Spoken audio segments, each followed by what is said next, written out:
What was the largest city in the world thousands of years ago?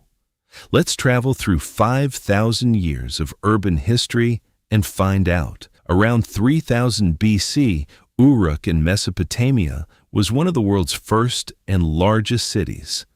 As ancient Egypt grew, Memphis became a major center of power and population. Later, Babylon rose to prominence with its wealth, trade, and impressive architecture. Then came Rome, the heart of a vast empire, and the largest city the world had ever seen. Rome became the first city known to reach a population of over 1 million people. In China, Chang'an grew into one of the largest and most influential cities on earth. During the Islamic Golden Age, Baghdad became a global center of learning and trade.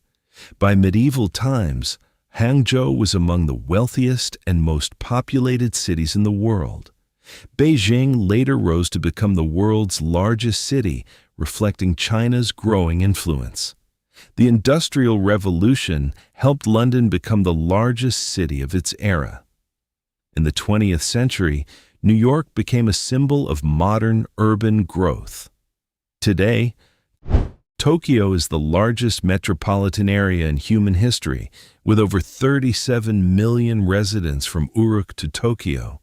The world's largest city has constantly changed, reflecting the rise of civilizations across. From ancient Uruk to modern Tokyo, the story of the world's largest cities is still being written. Click a video on your screen to continue exploring history.